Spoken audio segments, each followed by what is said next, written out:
이게 동영상을 내가 만들어.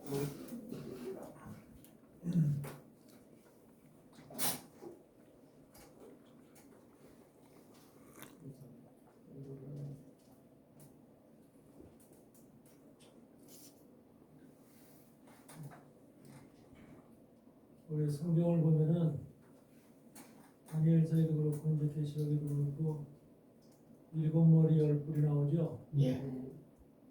일곱 머리 열 뿔이 나오는데 이 시간은 이제 일곱 머리 열 뿔에 대해서 좀 말씀을 나누려고 합니다.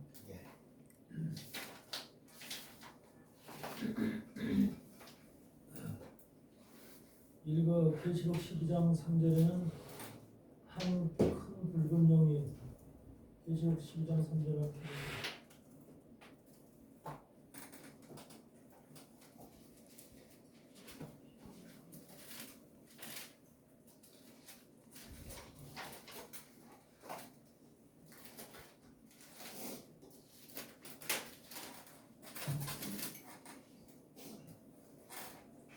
하늘에 또 다른 이적이 보이니 보라 12장 3절. 한 큰 붉은 용이 있어 머리가 일곱이요 뿔이 열이라 그 여러 머리에 일곱 멸류관이 있는데 그러니까 붉은 용이라고 하는 것은 바로 사단이죠. 예. 사단이라고 하는 것이 바로 이제 뒤에 보면은 9절에 그렇게 되어 있죠. 용은 큰 용이 내어 쫓기니 옛 뱀 곧 마귀라고도 하고 사단이라고도 하는 온 천하를 꿰는 자라. 그러니까 용은 사단을 얘기하는 겁니다.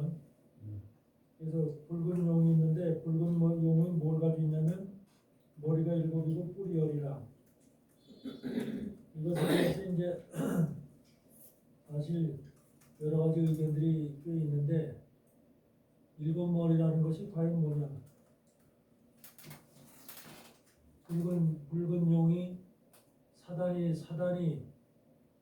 사단에게는 바로 이제 이거 일곱 머리가 있다는 거예요. 그러니까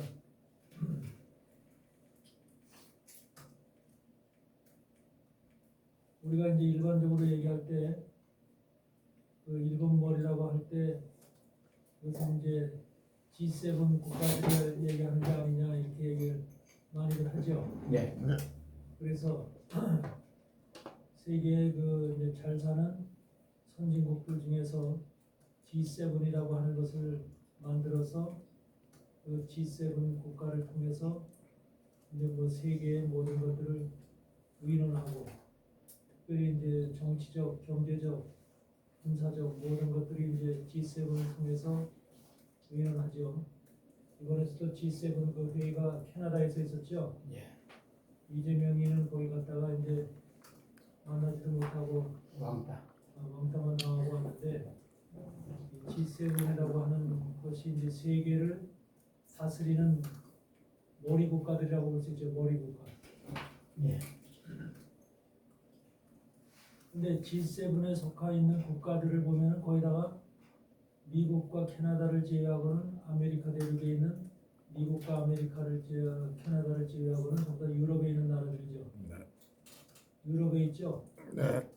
그래서 이 G7 국가가 이제 아프리카나 아시아나 이런 데 있는 것이 아니라 이제 캐나다, 미국, 아메리카 대륙을 비롯한 이제 5개 나라가 전부 다 이제 유럽에 있기 때문에 일본은 한 거야?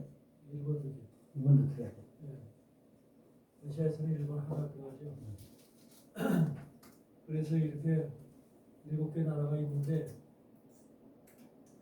7개 나라의 그 이제 G7이라고 하는 것이 결과적으로 뭐냐면 용의 머리라고 하는 것입니다. 사단이 실질적으로 현실적으로 봤을 때는 눈에 보이는 세계 속에서 사단이 세상을 다스리고 세상을 통치하려고 하는데 이제 사단이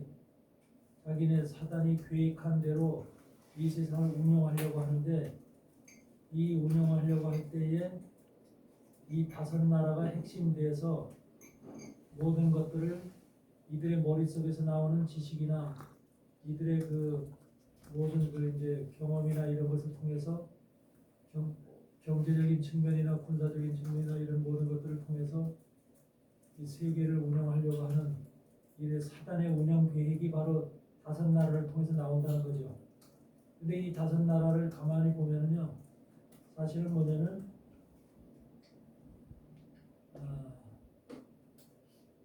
로마 제국의 후예라고 볼 수 있어요. 로마 제국의 후예. 로마 제국이 원래 서로마 제국이 476년에 망했죠. 네.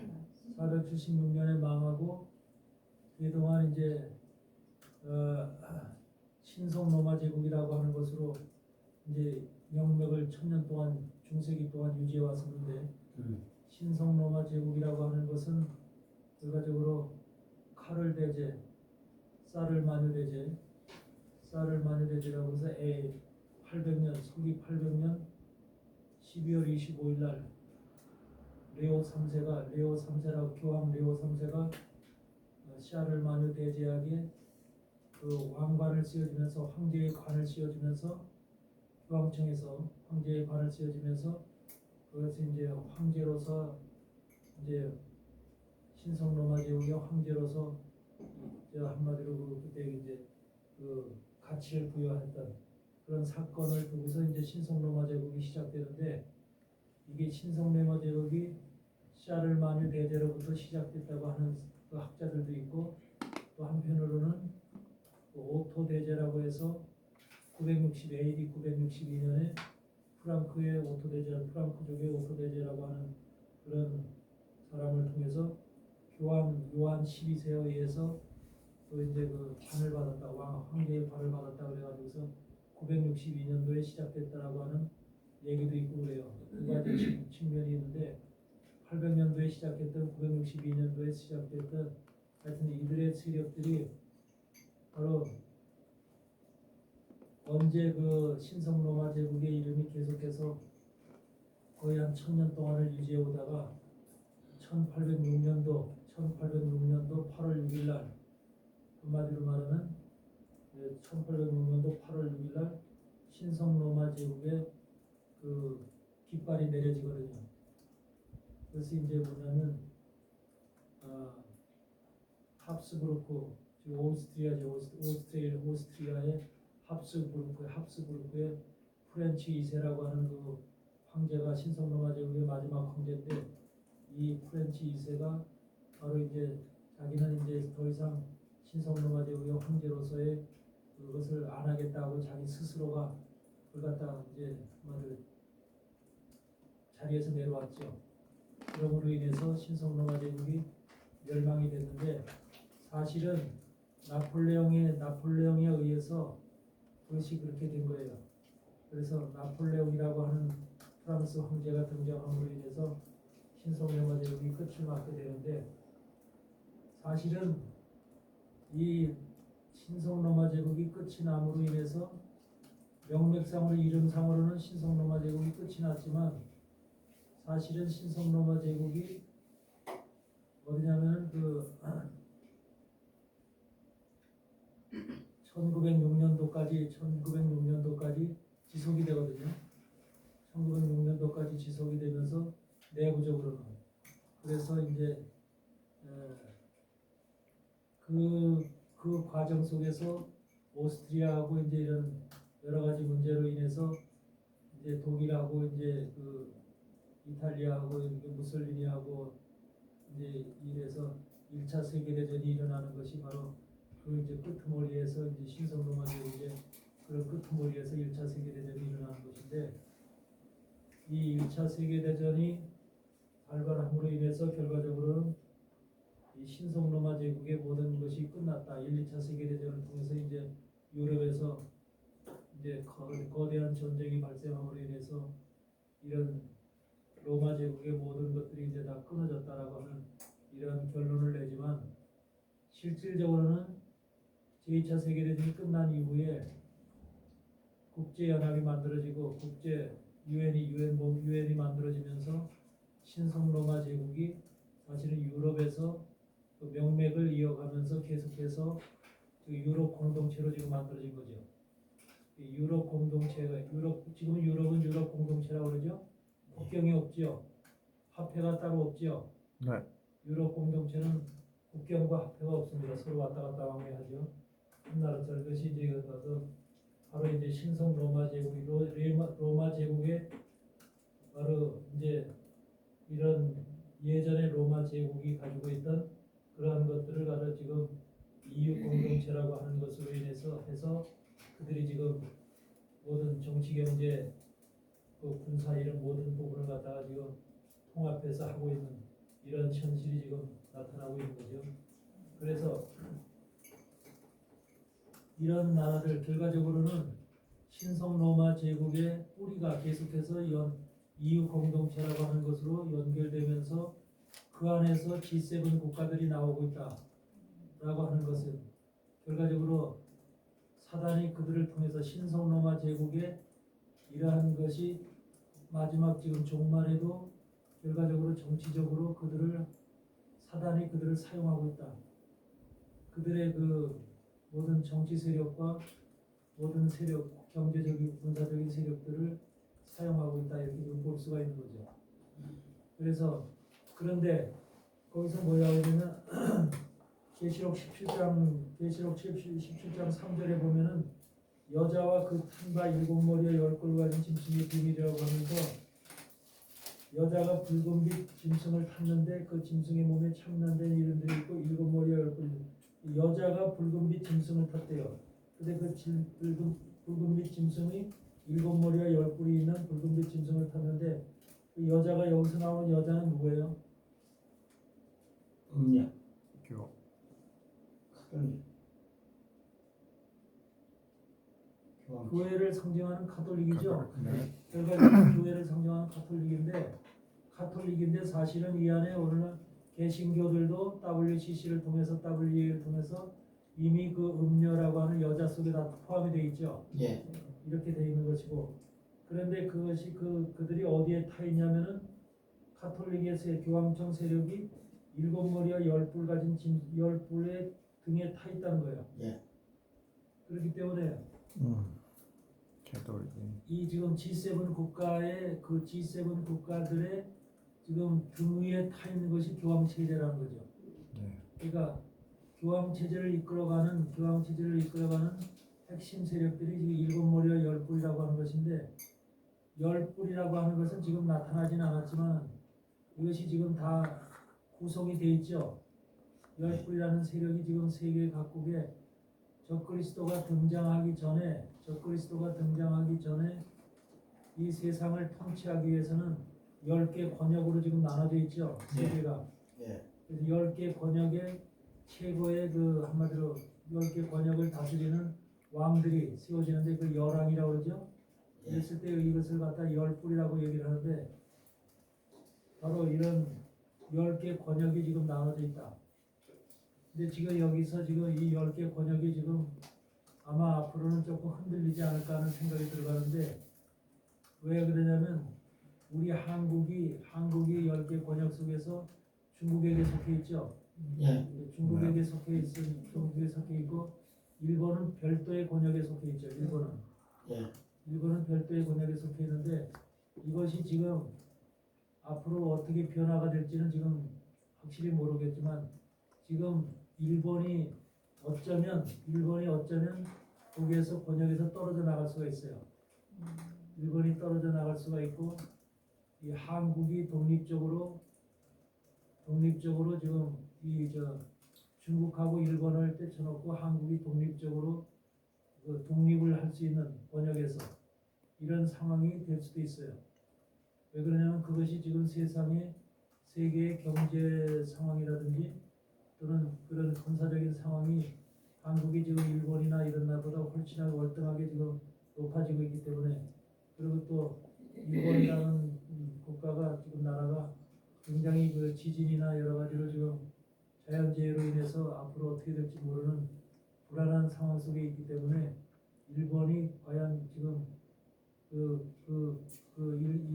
자기네 독단적인 그 권역을 유지할 수가 있느냐라고 하는 것이 그게 이제 지금 아마 앞으로 변동될 수 있는 상황으로 여전히 남아 있거든요. 근데 사실은 왕권을 가지고 있는 일본은 왕권을 가지고 있기 때문에 일본 황제죠. 일본 황제의 그 왕권을 가지고 있기 때문에 그것이 굉장한 그 그래서 영국에도 엘리자베스 또 영국에도 왕권을 가지고 세계 지금 왕권을 가지고 있는 나라가 몇 개 나라가 있는데 네. 그 나라들 중에서 일본이 이제 그래서 이제 세계 속에서 인정을 받고 잘 살게 됐던 뭐 경제적으로도 이런 기술적으로도 발달하고 잘 살게 됐던 원인 중에 하나는 적극적으로 유럽이 일본을 지원해줬고 도와줬다고 하는 이런 상황이 있는 거죠. 그래서 특별히 영국에서 상당한 많은 거는 일본에 대해서 그 지원을 많이 해줬고 그래서 일본이 이런 그 특별한 그 이제 한마디로 10뿔 중에서도 특별히 아시아권에서 유일하게 독립적인 그 뿔로서 역할을 감당할 수 있었던 것도 이런 지금 유럽에서 그 로마 제국의 신성 로마 제국의 그 세력들이 일본을 포함해서 이제 강력한 그 지원을 해줬다 이렇게 이제 볼 수가 있죠. 그래서 그런데 이 일곱 머리라고 하는 것은 여기에 바로 누가 타 있냐면은 교황 체제가 여기 타 있다는 거죠. 교황 체제가 바로 이런 세력을 얻고 돈이 얻고 교황이 지금 움직이고 있다. 근데 지금 프란치스코 교황이 죽고서 새로운 교황이 됐는데 이 새로운 교황이 지금 앞으로 어떻게 될지 이것은 이제 정확하게 지금 뭐라고 이제 단정을 지을 수는 없지만 지금 사실은 교황 체제가 지금 프란치스코 교황 때보다는 굉장히 좀 미약해졌거든요. 교황 체제가 미약해졌고 좀 힘이 지금 많이 약화됐다 하는 것을 지금 그리고 또 그 교황 자체가 굉장히 좀 유화적인 그런 정책을 하는 그런 그 교황으로서 이 앞으로 어떻게 될지 모르지만 상당히 좀 유동적인 지금 가톨릭의 상황이 유동적으로 지금 보여지고 있다라고 하는 것을 볼 수가 있고 근데 여기서 한 가지 이제 문제는 그 예수회가 그 교황청의 예수회가 상당히 강력한 그 힘을 가지고 아직까지 그 이제 세계 속에서 비밀 작업이라든지 이런 것들을 행하고 있기 때문에 특별히 예수회가 우리나라를 아주 굉장히 그 타겟으로 하죠. 네. 그래서 예수의 보물을 갖다 우리나라에 둔다라고 하는 그런 소리도 들릴 정도로 예수회가 우리나라에 대한 상당한 그 관심을 갖고 있는데 이런 것들이 예수회를 통해서 결과적으로 정치적인 또 모든 그 나라의 그 모든 문제들을 갖다가 전부 다 이제 총괄하고 다스리고 통제하는 이런 역할을 예수회가 하고 있다는 것. 이름으로 인해서 우리나라가 지금 예수의 상당한 그 지금 영향력 안에 속해 있다고 하는 이 사실이 굉장히 지금 한국으로서는 좀 불안한 이것이 결과적으로는 가톨릭과 교회의 대결이거든요. 가톨릭과 교회의 대결. 결과적으로 교회가 정신을 차려야 되는 거거든요. 교회가 정신을 차려서 이런 악의 세력들에 대해서 정신을 차리고 일어나고 기도하고 이제 서로 연합을 해야 되는데 전부 다 대부분의 지금 대형 교회들이 한국의 대형 교회들이 거기다가 그 예수의 손아귀에 들어가 있기 때문에 그래서 그동안 수십 년 동안 계속해서 예수회가 그렇게 작업을 해왔고 또 그런 작업을 통해서 지금 이미 수많은 교회들과 교단과 또 목사님들이 거기에 예속이 되어 있고 이러므로 인해서 이 지금 한국 교회는 더 이상 자체적인 그 힘을 발휘할 수 없는 이런 지금 지경에 이르렀다. 이런 지금 평가를 내릴 수가 있죠. 그래서 하여튼 마지막 시대는 일곱 머리와 열 뿔이라고 하는 이런 세력이 등장하는데 그것이 사단이 이 땅을 다스리고 통치하기 위해서 결과적으로는 짐승이라고 하는 적그리스도를 바다에서 올라오는 짐승이라는 적그리스도를 이 땅에 세우기 위한 작업이죠. 적그리스도를 이 땅에 세우기 위한 작업을 하고 있는데 그 작업을 하기 위한 모든 권력 구조가 일곱 머리 열 뿔이라고 하는 권력 구조를 통해서 하고 있다는 거죠. 그래서 우리가 외형적으로 보여지는 일곱 머리는 바로 지금 G7 국가들을 우리가 일곱 머리다. 그리고 열 뿔이라고 하는 것은 세계 각국, 뭐 아프리카, 중동, 유럽, 뭐 이렇게 오세아니아 뭐 해서 남미 쪽, 또 남아메리카, 중남미, 북아메리카 쭉 해서 아시아, 동북아시아 뭐 해서 이제 세계를 10개 번역으로 나눠서 이렇게 해서 이제 세상을 통치하겠다는 그 사단의 계획인 거죠. 사단의 계획. 적그리스도가 통치할 세상을 이와 같은, 그러니까 이와 같은 세상은 후 3년 반의 시간에 적그리스도가 등장함으로 인해서 적극적으로 세상을 자기의 손아귀에 놓고 통치하겠다고 하는 보관이죠. 보관. 정치적 보관이 이렇게 이제 되는 것이고, 이들 모든 열둘이 그 권세와 힘을 적그리스도에게 짐승에게 다 넘겨주는 거죠. 이와 같은 이제 세상의 시스템들이 지금 사실은 지금 이미 다 만들어져 있죠. 만들어져 있고 그것이 지금 내부적으로는 전부 다 지금 시행이 되고 있는데, 이것이 언제 어떻게 이제 확실하게 이제 드러날지는 이제 이것이 조금 더 이제 시간을 두고 봐야 되는 것이죠. 근데 하여튼 우리가 지금 살아가는 이 세상은 이 적그리스도를 등장시키기 위한 이들의 작업이 부지런히 지금 진행되고 있는 중이다. 그렇게 볼 수가 있는 거죠.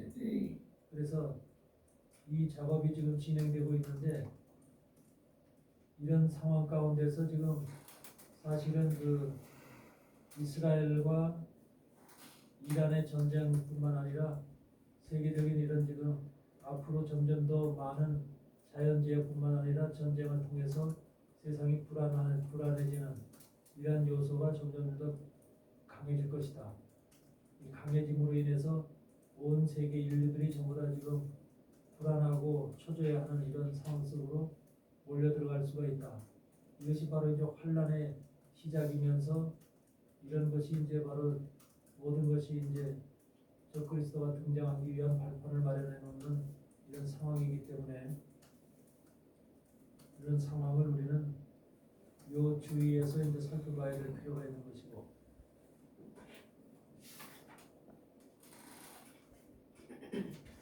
우리나라의 대한민국의 역할이 과연 이제 앞으로 어떻게 될 것이냐라고 하는 것이 이제 중요한 이슈지요. 네. 특별히 이제 대한민국이 요새 와서 이제 급작스럽게 굉장히 세계 속에서의 그 뭔가 그 대한민국을 보는 시각이라든지 또는 그 평가라든지 이런 것이 아주 새로워졌죠. 강력해졌다고 볼 수 있죠. 대한민국의 그런 모든 그 파워라는 것이 이제 특별히 군사적인 파워를 통해서도 강력한 이제 세계 속에서 보여지는 측면이 있기 때문에, 이런 것들이 지금 앞으로 어떻게 지금 더욱더 나타나게 될지, 사실은 뭐 지금 보다 보면 핵무기보다도 더 강력한 무기를 만들었다고 하는 저기도 있고, 또 뭐 레이저 무기, 양자 무기나 레이저 무기다 뭐 할 것 없이 지금 이런 상상을 초월하는 무기들이 지금 한국 그 지금 군 관계에서 지금 만들어지고 있고, 이런 여러 가지 정말로 생각지도 못했던, 또 외국의 선진국들에서도 갖지 못하는 이런 것들이 지금 우리 연구진들에 의해서 만들어지고 있다고 하는 이 사실이 세계를 깜짝깜짝 놀라게 하는 지금 이런 상황이 지금 벌어지고 있기 때문에, 이것이 앞으로 어떻게 대한민국이 세계 속에서 어떤 역할을 할지, 어떤 그 지금 작용을 할지, 이런 것들이 이제 굉장히 이슈가 되는 측면이기도 하죠. 그래서 특별히 이제 우리는 이제 대한민국의 교회들을 볼 때, 대한민국의 교회들이 바로 이제 모두가 이제 이런 여자라고 하는 그 적그리스도의 음녀라고 하는 그런 속에 포함이 돼 있어서 이렇게 지금 이제 이들과 한 덩어리가 돼서 움직이고 있는 이런 지금 이런 상황을 볼 때, 우리가 하나님은 절대로 기뻐하지 않고, 이 안에서도 하나님이 정말로 택하시고 부르신 자들이 이것이 깨어서 온전한 그 하나님의 뜻을 이루어가기 위한 어떤 그 정말로 사명 의식을 가지고 일을 해야 될 때가 아닌가, 이런 생각을 할 때, 대한민국 교회들이 이번에도 사실은 이와 같은 그 어려운 상황 속에서 이런 대통령 선거를 통해서 지금 이와 같이 모든 정권이 바뀌는 이런 현실이 나타나게 됐는데, 이런 현실을 지금 과연 하나님이 왜 허락을 했을까?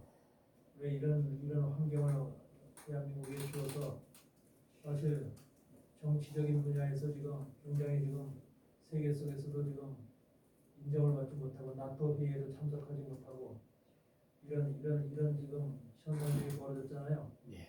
나토 회의에서도 지금 한국의 그 사실은 대통령이나 이런 사람들이 가서 회담을 하고 해야 되는데 거기도 가지 못하는, 그리고 또 무슨 얘기가 있냐면 미국에도 이제 가지 못한다고 하는, 모든 이제 이런 좌파 세력들이 모든 그 출입국이 막혔다고 하는 네. 이런 소리도 들리고 하기 때문에, 만약에 그렇게 하면은 이제 트럼프하고도 일절 회담을 할 수 없는, 회담도 못하는 대통령, 이런 대통령을 과연 대통령이라고 할 수 있고, 이렇게 된다면 앞으로 우리나라가 이런 지금 어떤 대접을 받게 되고 어떻게 지금 평가를 받게 될지, 여기에 대해서 지금 모든 것들이 지금 사실은 우려가 되는 측면이죠.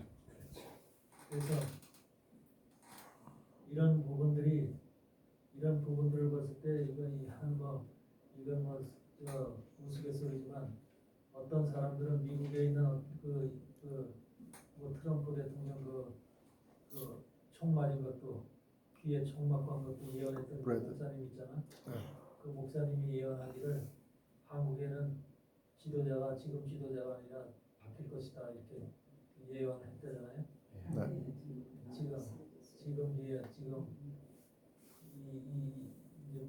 지금 무슨 사건이 발생할지 모르지만, 어떤 일로 인해서 어떤 기회가 통해서 그렇게 될지 모르지만 새로운 지도자가 나올 것이다라고 하는 이런 예언을 했대요. 그리고 100% 믿을 수 있는지 없는지는 모르겠지만 하여튼 그런 예언을 했다고 나오지. 여러분도 봤죠? 네. 그렇기 때문에 그런 것을 통해서 봤을 때는 우리는 그런 소리를 들을 때는 완전 좀 뭔가 기분이 좋죠. 네, 마음이. 그런데 그게 과연 어떻게 될지는 이제 두고 봐야 될 일이고. 하여튼 이 모든 것의 근본은 사실은 우리 교회의 하나님의 사람들, 교회가 어떻게 하느냐. 절대적으로 교회가, 대한민국은 하나님의 교회를 통해서 이 나라를 하나님께서 세우셨고, 대통령을 세우실 때, 이승만 대통령을 세울 때부터도 원래 기독교 국가로, 기독교 그 복음을 기본으로 해서 핵심으로 해서 이 나라가 세워졌기 때문에, 그리고 그 이승만 대통령의 그 부인이 이름이 뭐죠? 프란체스카? 이 프란체스카 그 여사도 원래 유대인이잖아요. 유대인이기 때문에 굉장히 그것도 다 이유가 있는 거죠.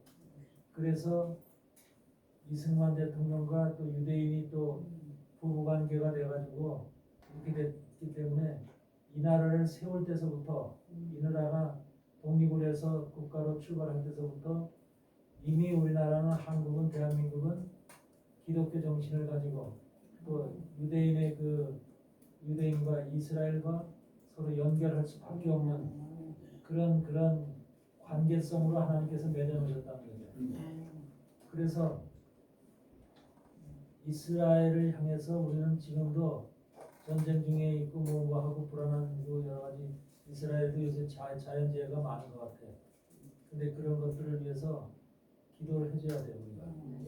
그래서 한국은 항상 이스라엘을 위해서 기도를 해줘야 되고, 이스라엘이 주님 앞에 돌아올 수 있도록, 그리고 이스라엘이 평안할 수 있도록 그렇게 기도해 주는 것이 하나님의 우리 예수 그리스도를 믿는 하나님의 사람들이 해야 될 그런 이제 모습이라는 거죠. 그래서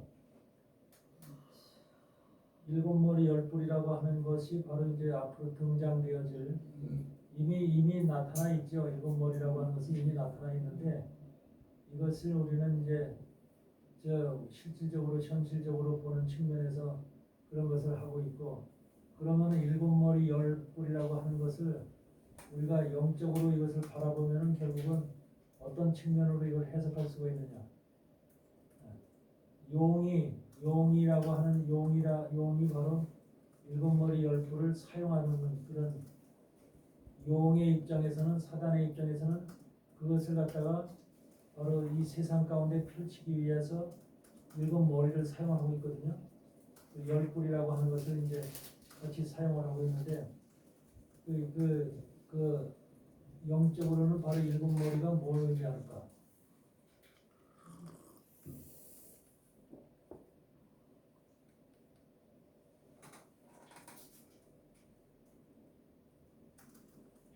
성경은 항상 외형적으로 보이는 육적인 측면을 얘기하면서 동시에 영적으로 얘기하는 거예요.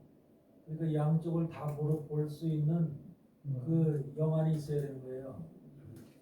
그래서 이 일곱 머리라고 하는 것이 사람은 머리라고 하는 것이 바로 뭘까 이게요. 성경에서 꼬랑지를 뭐라 그러죠? 꼬리는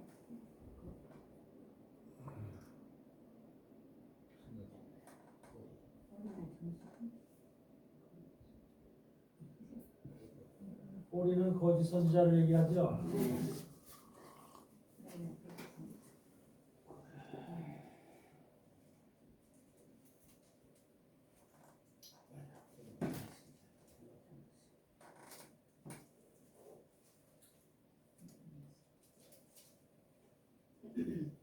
이사야 9장을 보세요.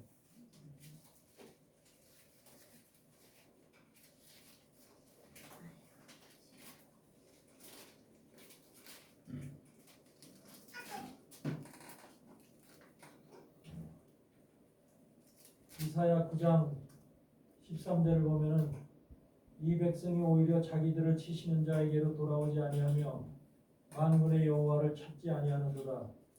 이러므로 여호와께서 하루 사이에 이스라엘 중에서 머리와 꼬리며 종려가지와 갈대를 끊으시리니 머리는 곧 장로와 존귀한 자요 꼬리는 곧 거짓말을 가르치는 선지자라. 백성을 인도하는 자가 그들로 미혹해 하니 인도를 받는 자가 멸망을 받는도다. 여기서 머리의 실체가 뭐라고 나오죠? 머리는 장로와 존귀한 자라고 그러죠. 그리고 꼬리는 거짓말을 가르치는 선지자. 네. 그리고 꼬리 역할을 하는 것은 지금 교회예요, 교회. 기왕서부터 해서 또 수많은 목사들 꼬리 역할을 하고 있는 거예요. 거짓말 가리키는 선지자 역할을 하고 있는 거예요.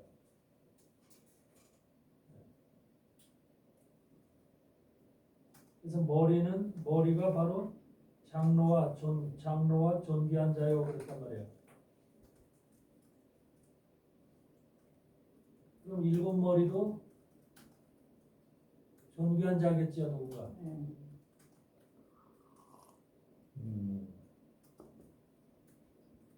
우리가 알지 못하는 이 세상을 다스리는 어떤 세상에서 존귀한 자, 인정받는 어떤 그 장로와 같은 역할을 하고 있는 존귀한 자가 있을 수 있죠. 예. 그러니까 우리는 그런 부분까지는 알 수가 없으니까 누구라라고 얘기는 못하죠. 근데 사실은 로스차일드 같은 사람이죠. 로스차일드나 록펠러나 이런 사람들 세계 속에서 모든 그 경제적 그 주권을 가지고 힘을 가지고 또는 어떤 군사적인 힘을 가지고 이런 모든 것들을 운영하는 머리 순애들을 얘기하겠죠. 그러니까 국가적으로 나라도 미국이다, 뭐 영국이다, 뭐 프랑스다 이렇게 해서 나라도 일곱 머리로서의 어떤 그 이제 전체적인 그 이런 그 용의 사단의 그 일을 대행하는 그런 나라들이 있으면서 동시에 또 일곱 머리라고 하는 보이지 않는 세력들이 있는데 그런 존귀한 자라는 거예요. 존귀한 자 세상에서. 네. 그러니까 이런 자들이 바로 지금까지 우리가 보기에도 이름을 다 거명할 수 누가 7명인지 만약에 영국의 국왕도 아마 내가 볼 땐 들어갈 것 같아요. 영국 국왕 찰스 국왕이죠. 찰스 국왕. 그 다음에 이제 뭐 로스차일드, 록펠러 뭐 이런 세력들 그리고 또 누가 있어요? 빌 게이츠. 빌 게이츠 들어갈까 안 들어갈까 모르겠네. 그 행동 파괴, 행동 대란이 실질적인 머리는 또 따로 있죠. 근데 거기에 트럼프도 들어갈 수 있을지 어찌 그건 모르겠어. 근데 이런 사람들이 하여튼 7명이 머리가 세계적으로 보이지 않는 머리 세력들이 존귀한 자들이 있다는 거예요. 이런 자들이 세계를 쥐고 흔들 만한 또 그들에 의해서 적그리스도가 세워질 그런 세울 그런 힘과 막강한 파워를 가지고 있는 자들이 있을 수 있다는 거죠. 이렇게 이제 우리는 그걸 봐야 되고 그래서 일곱 머리라고 하는 것이 바로 존귀한 자이기 때문에 장로와 존귀한 자들이기 때문에 이런 세력들 지금도 사실은 프리메이슨이라든지 일루미나티라든지 이런 것을 통해서 그런 세력들이 벌써 오래전부터 활동해 왔잖아요. 오랜 세력들도 활동해 왔고 또 세계가 또 그렇게 그들에 의해서 주장해 왔고 만들어져 왔고 또 우리가 그 일루미나티라고 하는 1776년 5월 1일 날 만들어졌던 일루미나티 아담 웨이샤프트라고 하는 사람에 의해서 만들어지죠. 예. 이런 사람들이 벌써 그렇게 그런 기관을 만들어서 비밀 조직을 만들어서 세상의 모든 것을 갖다가 운영해 왔잖아요. 예. 그런 사람들이 지금 세상 가운데 구석구석에 어디에 있을지 이런 무언가 있을 거예요. 그래서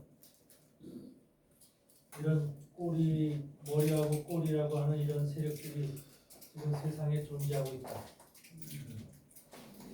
그래서 일곱 머리라고 하는 일곱 머리가 다 누군지는 정확히 밝힐 수는 없지만 분명히 아마 존재할 것이다라고 하는 생각이 들어가죠. 네.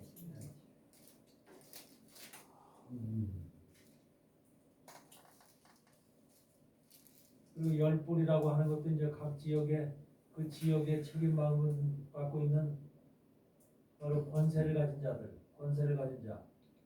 만약에 중국이라고 한다면 중국에는 이제 시진핑이가 이제 곧 이제 뭐 실각을 할 것이다 뭐 그런 소리도 막 나오는데 다른 사람이 들었을지는 모르겠지만 하여튼 뭐 시진핑이 일본에는 누구야? 일본 같은 경우는 일본에는 이제 그 일본 천황 이런 사람이 될 수가 있고 그리고 이제 각 지역마다 이제 그 힘을 가지고 있는 막강한 힘을 가지고 있는 그 정치적 세력을 가지고 있는 그런 사람들이 있겠죠. 그런 사람들이 열불로서 세워져서 뿔이라고 하는 것은 권세를 얘기하니까 권세 힘을 얘기하는 거니까 그 권세 그 지역에서도 만약에 중남미 그러면 중남미 같은 것에 가장 이제 힘 있는 나라, 경제적으로 부강한 나라, 또 뭔가 파워를 군사적으로 경제적으로 힘 있는 그런 나라 속에 어떤 지도자가 또 뿔로다 역할을 할 수가 있죠.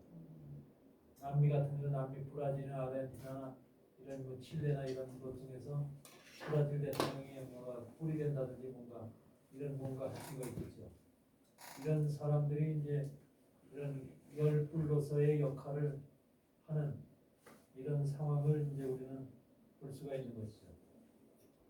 실질적으로는 여기서 일곱 머리와 열불의 영적인 측면은 사람을 두고 하는 소리다. 사람을 두고 그러한 사람들이 각 곳에 존재하면서 이들이 적그리스도를 세우는데 앞장서서 일을 행할 것이다. 이렇게 이제 볼 수가 있는 거죠.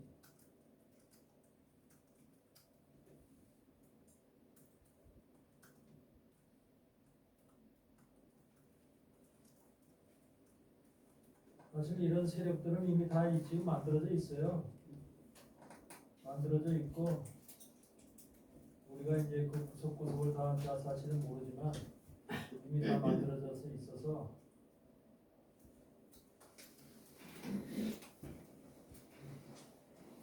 나타날 때만 이제 기다리는 거죠.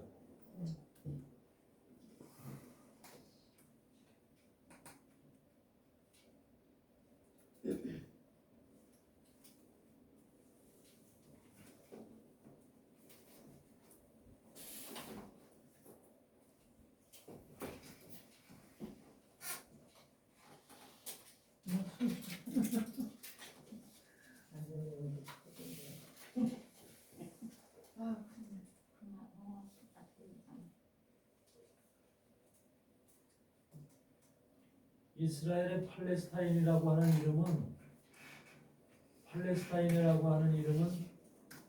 원래 그 AD 136년에 그 로마 황제인 그 하드리안 황제라는 사람이 있었는데 이 황제가 고대 유대 역사를 지우기 위해서 유대 역사를 이제 한마디로 없애기 위해서 유대 땅을 갖다가 예루살렘에 있는 유대 땅을 갖다가 팔레스타인 땅이라고 이름을 바꾸는 거예요. 그래서 팔레스타인이라는 이름은 AD 136년에 생긴 거예요. 그래서 그러니까 그만큼 지금 로마 시대에서부터 유대라고 하는 이름을 지우려고 하는 역사 속에서 지우려고 하는 시도들이 이미 있었다는 거죠. 그래서 사실은 그 땅을 그때서부터 AD 136년 이후서부터는 그걸 유대 땅이라고 하지 않고 유럽이라든지 다른 모든 세계에서는 팔레스타인 그렇게 얘기를 한 거예요. 그러다 보니까 자연스럽게 팔레스타인 사람들이 거기서 이제 아랍 쪽 사람들이 거기서 그 지역에서 사는 사람들을 팔레스타인인이다 이렇게 이제 부르게 된 것이고, 네. 그래서 역사 속에서도 고대 유대 역사, 그러니까 모세에서부터 해서 아브라함과 모세와 이런 이스라엘의 역사를 가나안 땅에서 정착한 이스라엘의 역사를 지워버리려고 하는, 그래서 유대 땅이 완전히 이스라엘 땅이 아니라 이제 팔레스타인 땅이라고 하는 이런 것으로다가 그 의미 자체를 완전히 바꿔놓는 이런 것들이 바로 벌써 136년에 AD 136년에 시작됐다는 것. 네, 그래서 바로 오늘날 그 유대 이스라엘과 팔레스타인 간의 전쟁, 하마스 전쟁도 그렇고 이런 것들이 바로 분란과 그 팔레스타인과의 항상 지속적인 싸움을 벌어질 수밖에 없었던 이런 없는 상황이 나타나게 된 것도 바로 그런 이 하드리안 황제가 바로 그렇게 팔레스타인이라는 이름을 그때서부터 주었기 때문에 이렇게 이미 그것은 불씨가 이미 그때서부터 심겨져 있는 거죠.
우리가 스가랴서를 한번 넘어가 보면은 스가랴서에 보면은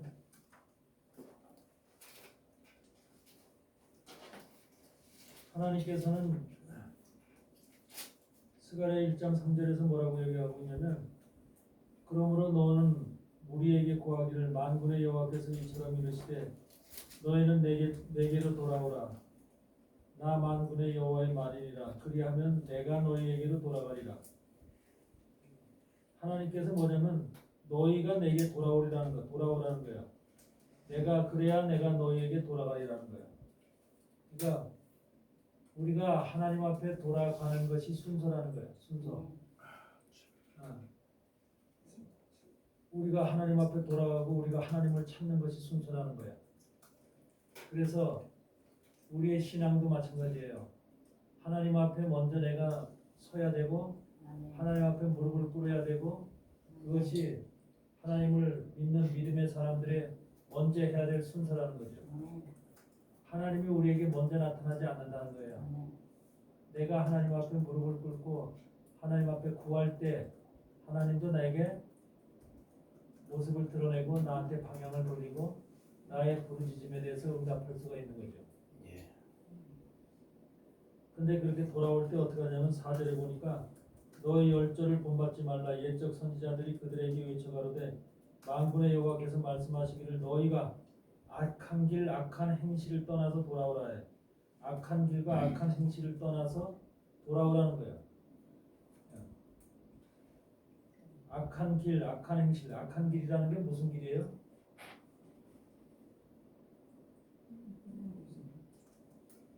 악한 길 악한 행실이라는 게 뭐야?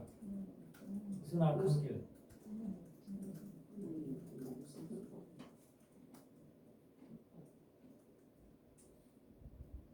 성경이 얘기하는 악하다고 얘기하는 것은 하나님을 바라보지 않는 모든 것이 다 악한 거야.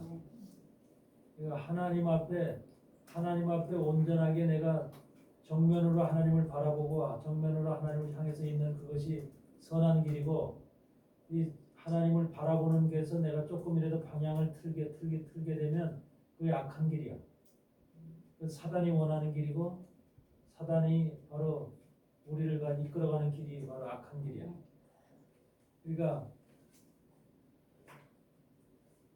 우리는 정확하게 하나님 앞에 하나님을 향해서 우리의 생각과 마음과 몸이 정직하게 주님을 바라봐야 되는 거야. 네. 여기서 몸만 바라보는 게 아니라 내 마음과 생각이 주님을 온전하게 향하고 있어야 되는 거죠. 그럴 때 그것을 바로 갈렙한테 얘기하는 것처럼 전심으로 하나님한테 속했다는 거죠. 전심으로 하나님을 바라봤다는 거죠. 전심이라고 하는 것이 바로 주님을 온전히 바라보고 온전하게 향했다고 하는 그런 얘기하는 거기 때문에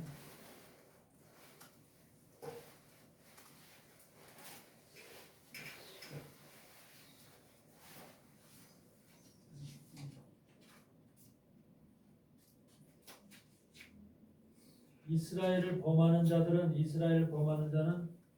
우리가 그 2장에서 스가랴 2장 8절을 보면은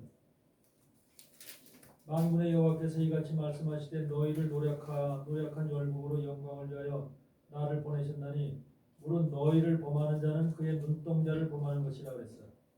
그러니까 이스라엘을 범하는 자는 그의 눈동자 하나님의 눈동자를 범하는 것이라 그렇게 얘기를 하는 거예요. 눈동자라고 하는 것을 그만큼 이스라엘은 하나님의 눈동자처럼 하나님께서 세밀하고 예리하게 항상 살피시는 것이 바로 이스라엘이라는 거예요. 육적인 이스라엘도 이렇게 살피듯이 영적인 이스라엘인 오늘날 교회도 하나님의 사람들도 그렇지 하나님의 눈동자로 살피듯이 그렇게 살피고 계신 거야.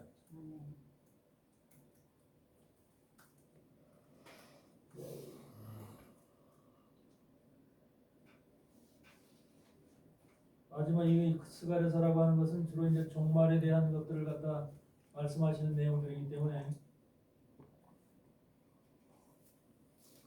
마지막 시대에는 이제 많은 나라들이 주님 앞에 돌아와서 하나님의 백성이 될 것이라는 것을 선포하고 있는데 그 11절에 보면 그날에 많은 나라가 여호와께 속하여 그날에 많은 나라가 여호와께 속하여 내 백성이 될 것이요 나는 내 가운데 거하리라 내가 만군의 여호와께서 나를 내게 보내신 줄 알리라. 그래서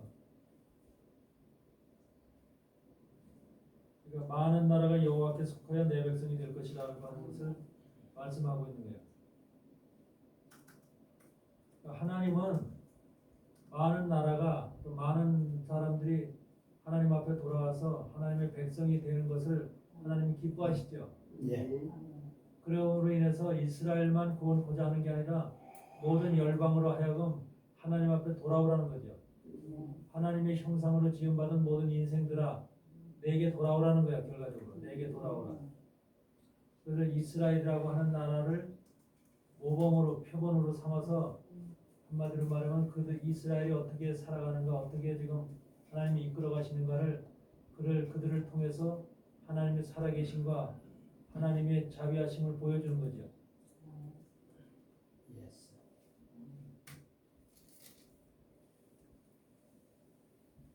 구원이라고 하는 것이 여러분들이 구원이라고 하는 것이 어떻게 돼요?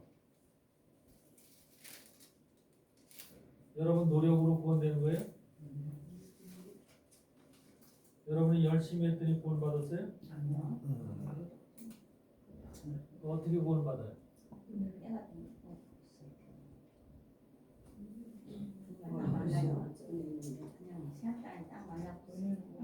하나님이 구원을 주신 거지. 근데 은혜로 구원받았는데 은혜를 왜 줬을까?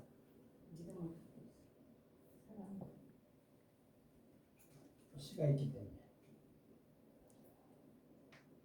우리가 그러니까 그 로마서 9장에 보면은 뭐라고 그러냐면 에서와 야곱을 예를 들어서 얘기하잖아. 에서가 장자고 야곱은 차자잖아. 네. 그런데도 뭐라고 얘기하고 있어요? 야곱은 사랑하고 에서는 미워했다 그러죠. 기록된 바 내가 야곱은 사랑하고 에서는 미워했다. 예? 그러면 그들이 무언가를 사랑할 일을 했고 미워할 일을 해서 사랑하고 미워한 거예요? 그렇지 않지요. 근데 하나님은 이미 뱃속에 있는 에서와 야곱을 에서는 미워하고 야곱은 사랑했대요. 그러면서 그걸 뭐라고 표현하냐면 긍휼히 여길 자를 긍휼히 여기고 불쌍히 여길 자를 불쌍히 여긴대요. 네? 그러니까 이미 하나님 안에서는 벌써 긍휼히 여길 자와 그렇지 않을 자를 이미 가려놓은 거예요. 에서와 야곱을 가려놓은 것이 인생들이 그렇다는 거예요. 인생들의 삶이. 그러니까 나의 노력이나 그래서 16절에 보면 9장 16절에 그렇게 원하는 자로 말미암음도 아니요 다른 박질하는 자로 말미암음도 아니라 오직 긍휼히 여기시는 하나님으로 말미암으니라 그래. 응? 원하는 자로 말미암이 아니래. 다른 박질하는 자로 말미암음도 아니래. 응? 그러니까 내가 구원을 받으려고 천국을 가려고 열심히 애를 쓰고 노력해도 안 된다는 소리죠. 다른 박질하는 사람으로도 안 된대. 다른 박질해도 이거는 무조건 오직 긍휼히 여기시는 하나님으로 말미암으니라. 그러면서 뭐냐 하고자 하시는 자를 긍휼히 여기시고 하고자 하시는 자를 강팍히 하시느니라. 하고자 하시는 자를 긍휼히 여기고 하고자 하시는 자를 강팍히 여긴대. 이 모든 것이 하나에서 10가지, 100가지 전부 다 하나님의 뜻 가운데 있는 거야. 하나님한테 그러니까 이게 바로 뭐냐면 이걸 선택이라고 하는 거죠. 그러니까 여러분 속에 하나님의 씨가 들어가 있으면 하나님이 이제 하나님의 씨를 가지고 여러분을 긍휼히 여기시는 거야.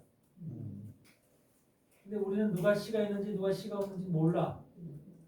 근데 하나님은 아셔. 야곱에게도 야곱에게 하나님의 씨가 있는 거야. 야곱에게. 근데 에서에게는 그 씨가 없는 거야. 그러니까 이런 인간의 모든 삶이 자기가 열심히 해서 잘나서 뭐 똑똑해서 뭔가 되는 게 아니라는 거야. 이런 삶이. 긍휼히 여기시는 하나님 앞에 긍휼하게 보이면, 긍휼하게 나타나면 모든 것이 잘 되는 거야. 잘 풀어지는 것이고.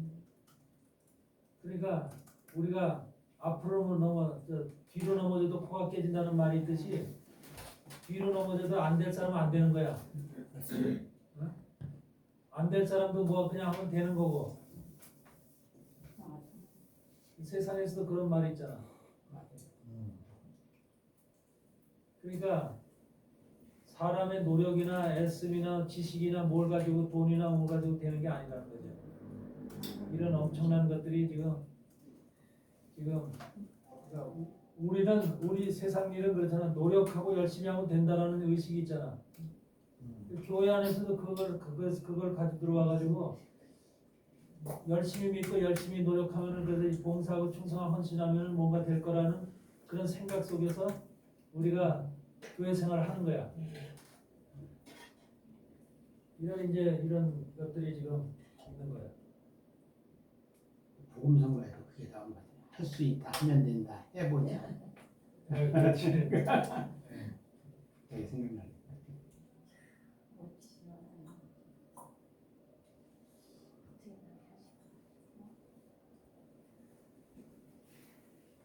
그래서 하나님이 천국을 가는 것도 그렇고 우리가 하나님 안에서 정말로 온전한 하나님의 그 신부로서 우리가 하나님의 정말 아내가 될 수 있다고 하는 그 사실도 예.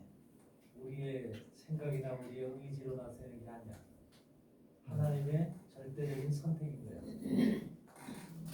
절대적인 선택 가운데 우리가 정말로 그걸 내가 인정을 하고 따라가는 거야.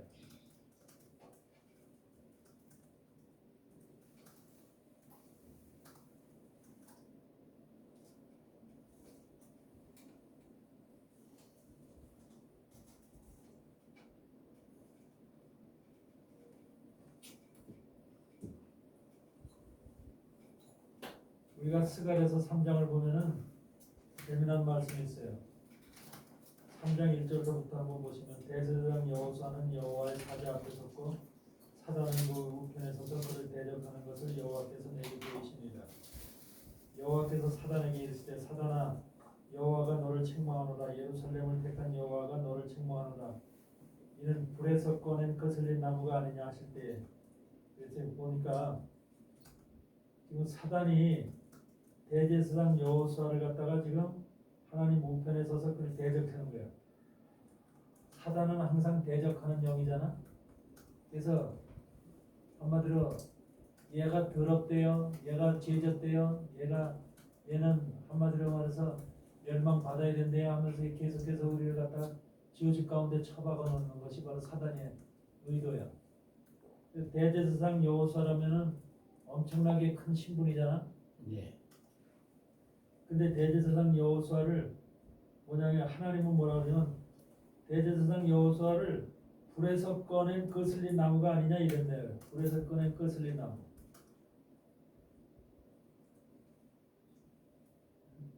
이게 무슨 뜻일까? 불에서 꺼낸 거슬린 나무래. 대제사장인 여호수아를 불에서 꺼낸 거슬린 나무라고 얘기한다면 여러분들은 지금 뭐에 어떻게 이해가 하나요? 생나무. 타고 이거 싶죠? 아닌가? 생나무도 탔으면 오히려 다행인데 안 타면.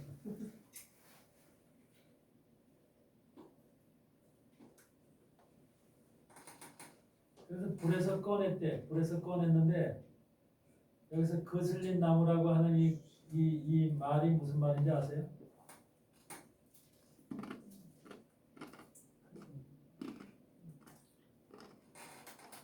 거슬린 나무라는 말이 이것이 하나님께서 잡아채서 구조했다 그 말이야. 잡아채서 구조했다. 잡아채서 구조했다.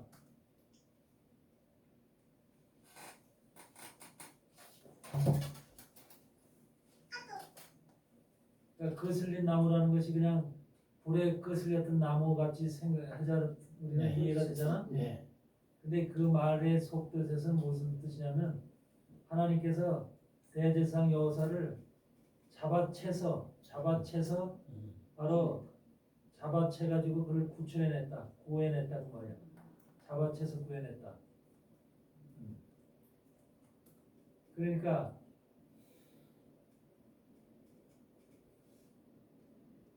지금 여러분들도 마찬가지야. 여러분들도 주님이 하나님이 여러분들을 이 땅에서부터 잡아채서 여러분들 구출해낸 거야. 잡아챈 거야. 낚아챈 거야. 여러분들을. 그래서 그걸 갖다가 지금 거슬린 나무라고 표현한 거야. 거슬린 나무.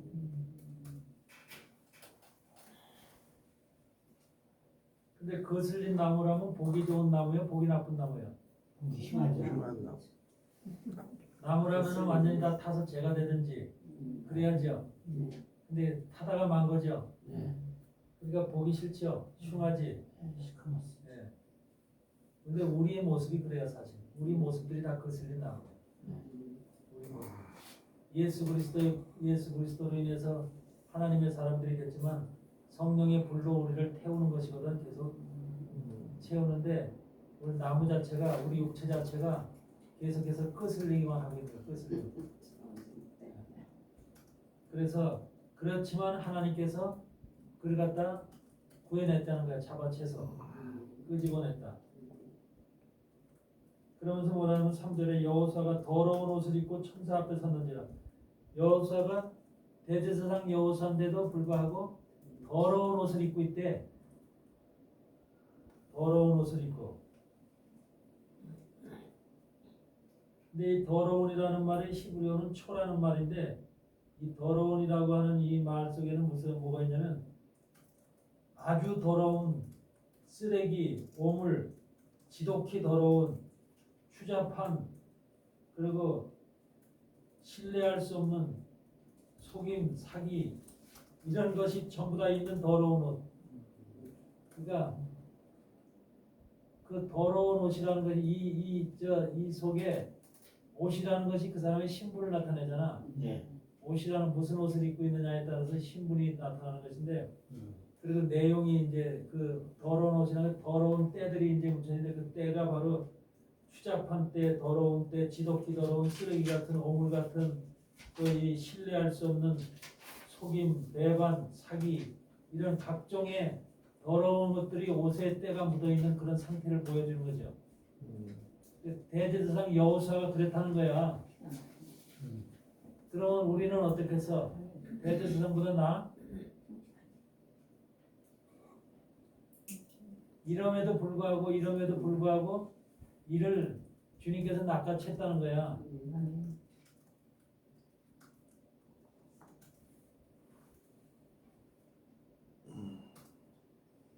그러니까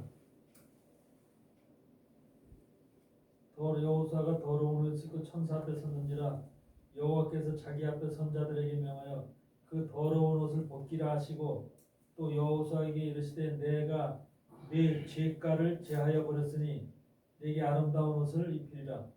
그러니까 더러운 옷 자체가 그게 바로 죄가라는 거예요. 죄가. 그 속에는 죄가 가득한 옷이라는 거죠. 죄가로 가득한 옷.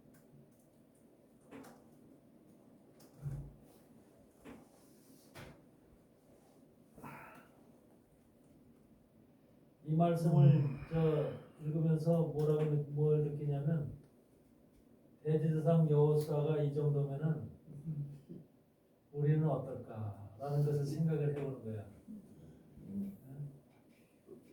그렇지만 하나님은 그런 더러운 옷을 입고 있는 그 여호수아를 살리듯이 구출해내듯이 낚아채듯이 그러니까 바로 사단이 옆에서 계속해서 이제 대적을 하는 것이 바로 이제 더러운데 왜 하나님 저를 갖다가 구원해요, 그 살려요 그러면서 한마디로 대적하는 거잖아. 근데 사단이 그걸 갖다 대적을 해서 그걸 갖다 뺏어가려고 그러는 걸 주님이 하나님이 낚아채 갔다는 소리야, 낚아채 갔다. 그러니까 우리는 사실은 사단에 의해서 뺏길 수밖에, 사단의 소유로 사단이 뺏어갈 수밖에 없는 그런 삶을 사는 것이고 그런 존재들이라는 거야. 여호사는 그런 게 아니라 여호사보다 더하면 더하지 더 덜하지도 않은 거야. 우리 모습이.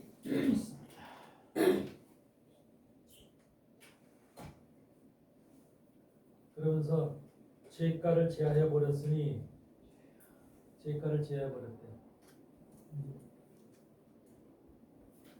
예수님을 통해서 이제 모든 죄가를 제하여 버린 거죠. 예. 예수 그리스도를 통해서 죄가를 제하여 버렸으니 이제 아름다운 옷을 입히라. 아름다운 옷을 입히라. 그리고 머리에는 정환관을 씌워라 하거든요. 정환관.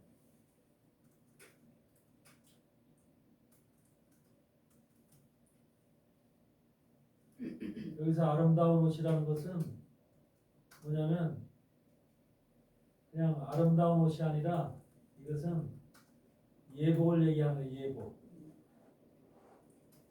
국가나 나라의 공식적인 뭐 행사에 입는 예복을 얘기하는 거예요. 예복.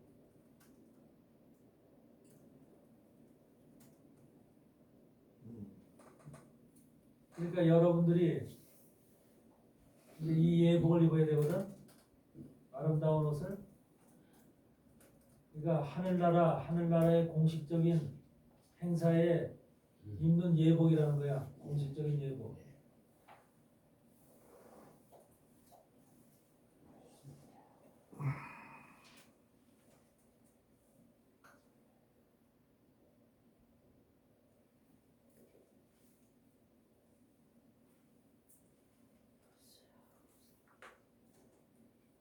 그래서 그런 예복을 하나님께서 여러분들한테 입혀주십니다. 아멘.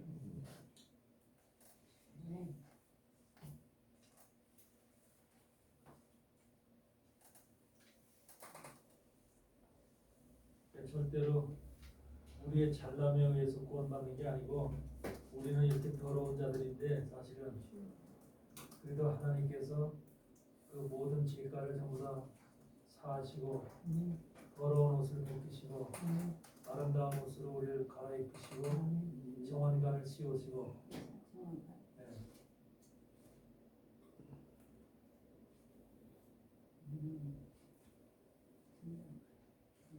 그렇게 해서 우리 갖다가 하나님께서 이제 들어서 영원한 나라로 우리를 이끌어 가시는 거죠.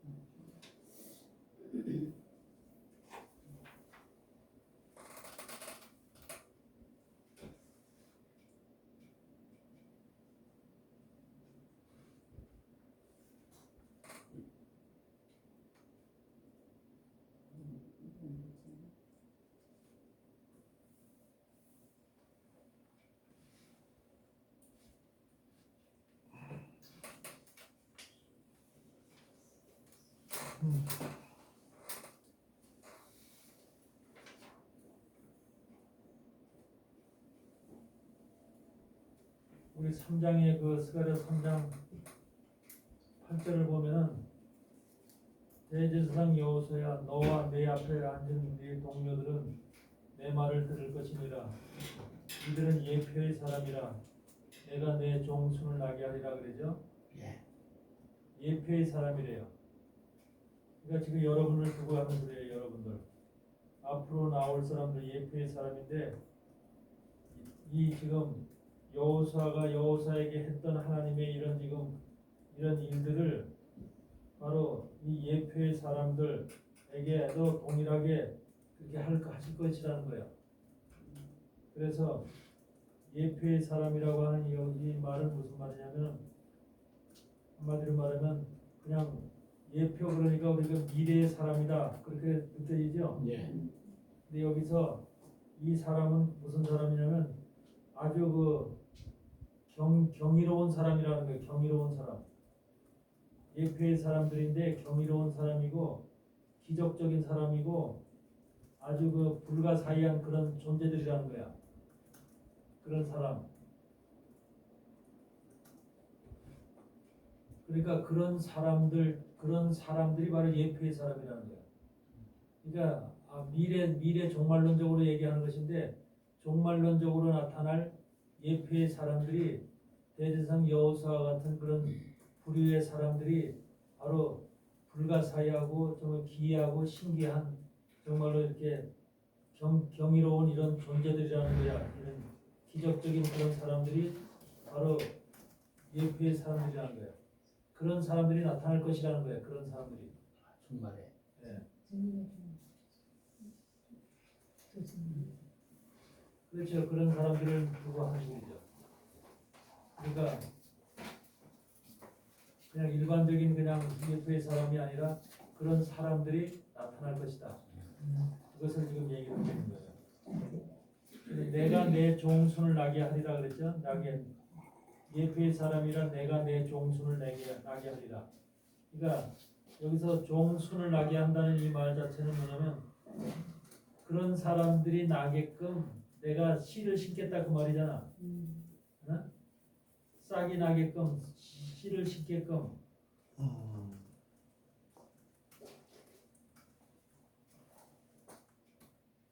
그런 종들이 날 수 있게끔 그런 종들이 나올 수 있는 씨를 싹이 나게끔 내가 그들을 심으리라 그 말이야. 종순을 나게 하리라. 여호수아와 같은 그런 대접과 취급을 받을 수 있는 그런 사람들이 예표에 나타날 것인데 그런 사람들은 경이롭고 정말 기이하고 기적적인 사람들로 이런 사람들이 앞으로 나타날 것이다. 내가 그들 씨를 뿌릴 것이라는 거죠. 씨를 뿌려서 싹이 나게끔 할 것이다. 예언을 하는 거니까 예언.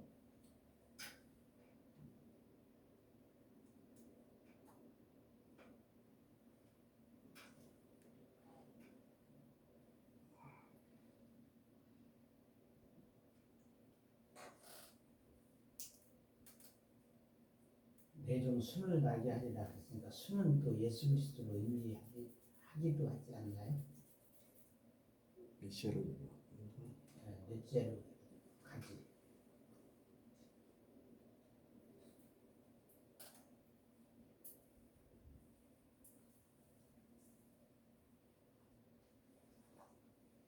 예수 그리스도를 얘기하는 거죠.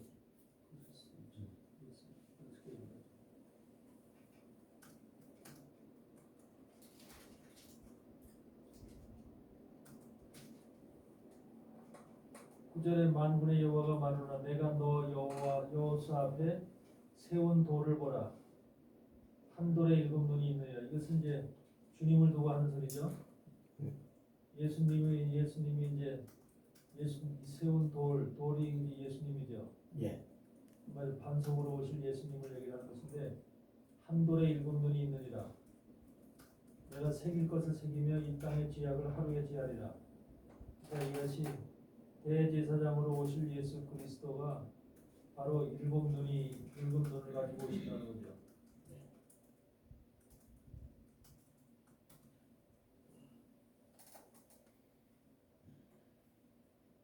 그러니까 7눈이라는 것이 이제 계시록에도 나오는데 7눈이라고 하는 것은 바로 우리가 주님이 보는 그 눈이 7종류의 눈이 있다는 소리야. 7 방향에서 거기에 이제 그러니까 우리는 무엇을 보면은 한 가지로만 보잖아. 근데 주님은 한 가지를 봐도 그 7것으로 이제 볼 수 있다는 거야. 보여진다는 거야. 그리고 7눈을 가지고 있기 때문에 우리로서는 그것이 이제 주님의 그 일종의 사역이기도 하고 그래서 교회를 향해서도 교회를 일곱 교회를 나눈 것이 교회를 일곱 교회로 얘기하는 것이 일곱 교회마다 저마다 특징이 있거든. 일곱 교회가 특징이 있고 일곱 교회에 하나님께서 주신 사명이 있거든. 이런 것들을 전부 다 지금 그 일곱 눈의 부분으로다가 우리가 볼 수가 있는 거죠. 예수님이 이미 일곱 눈을 뜰 때 여기로부터 여기로 그렇게 생각했어요. 왜냐면 건축을 할 때요 앞을 바라보고 어떻게 하고 있나 하는데 갑자기 뒤에 무슨 장애물을 생각나더라고요. 그래서 뛰어나 보니까 그 저기 안쪽하고 있더라고요. 그럼 가서 잡아요. 이쪽으로 가라. 아, 눈 여기도 있고 여기도 계셔. 그런 체험을 한 적이 있어요. 근데 오늘 말씀을 들어보니까 이러시구나 생각이 들었습니다.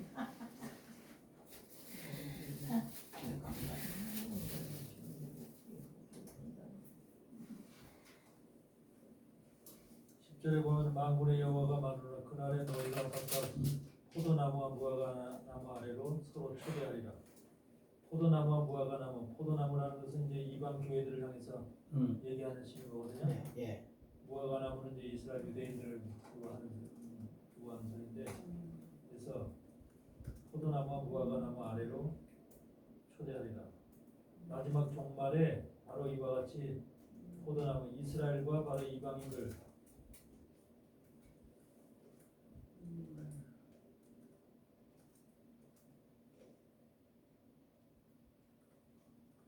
포도나무 아래로 초대하리라고 하는 건 포도나무는 예수 그리스도 자체잖아요.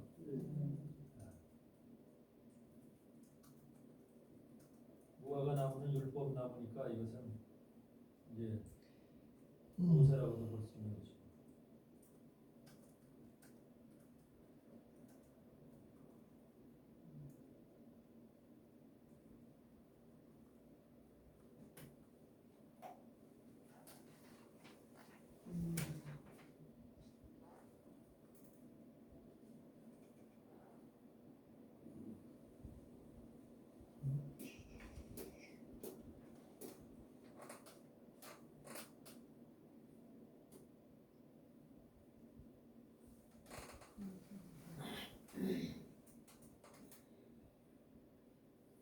스가랴 4장을 보면은 흉금동대 사건이 두감남나무요. 스가랴 4장 3절에 등대 곁에는 두감남나무가 있는데 하나는 그 주발 우편에 있고 하나는 그 좌편에 있다.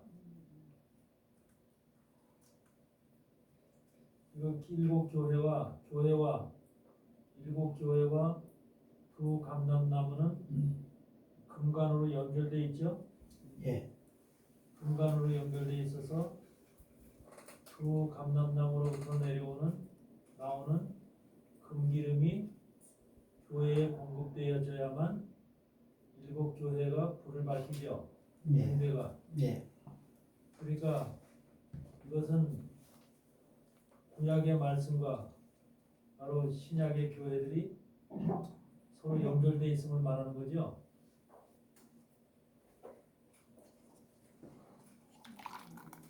예. 그러니까 신약의 교회는 이제 등대로 표현하고 있잖아요. 일곱 촛대로 등대로. 예. 그 등대가 불을 밝히는 것은 기름이 공급되지 않으면 밝혀지질 않죠. 그 기름 공급은 바로 두 감람나무로부터 공급을 받는다는 거죠. 그 두 감람나무는 누차 얘기하지만 모세율법과 선지자의 글이죠. 예. 그래서 두 감람나무로부터 모세율법에서 금기름이 나오고 예. 선지자의 글에서 선지자의 글이라는 것은 이제 우리가 이사야서부터 이제 쭉 나오죠. 예레미야로, 에스겔로 쭉 해서 이제 말라기까지 이제 쭉인데 그 선지자들이 쓴 선지자의 글 속에서 예수 그리스도라는 금기름이 흘러나와서 그것이 교회의 불을 밝힌다. 지금 그것이 이 그림이 바로 그런 그림인데 양쪽에 감람나무가 있고 중간에 이제 일곱 교회 첫 등대가 있어서 금기름이 이제 이렇게 관으로 연결되어 있어서 그 기름이 공급되어지는 이 관계, 이것이 지금 끊어져 있는 거죠. 예. 금기름을 공급해주는 구약의 말씀과 신약의 교회가 그 관이 지금 끊어져 있는 거죠.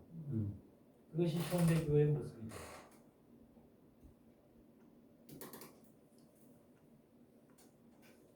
이해되세요? 네.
이 감람나무 두 개가 있고 여기서 두 개가 있는 이 그림을 상상하시면 된다니까. 네. 이게 신약이에요, 신약교회. 이게 구약의 말씀이고,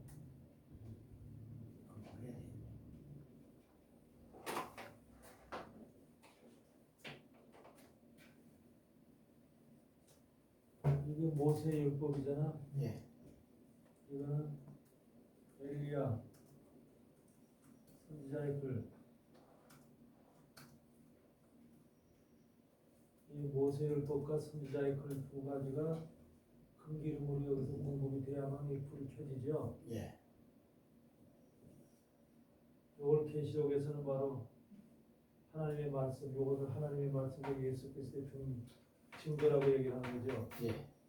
요 등대에서 붙여서 여기서 나오는 불빛이 증거죠. 증거의 불빛의 증거. 예. 여기는 말씀이고 하나님의 말씀이고.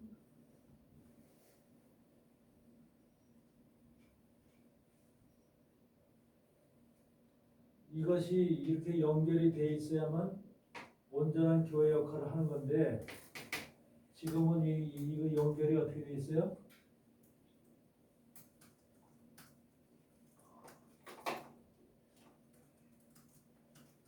이게 전부 다 여기가 끊겨져 있죠. 이게 끊겨져 있죠. 끊겨져 있어.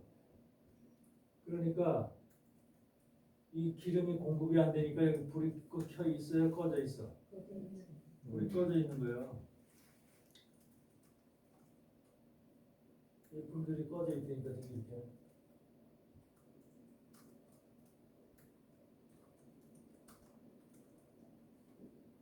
근데 이 사건이 지금 등대에 계시록에 보면 등대에 불이 켜져 있는 등대가 몇 개 있어? 두 개. 두 개죠? 예.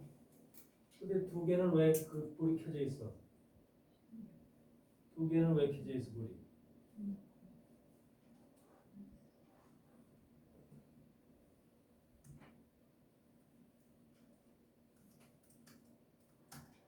이게 에베소 교회고 서머나 교회고 보가모 교회고 이렇게 쭉 교회가 있다면 이 교회 요 교회는 뭐냐면 필라델피아 교회야, 라오디게아 교회고, 예.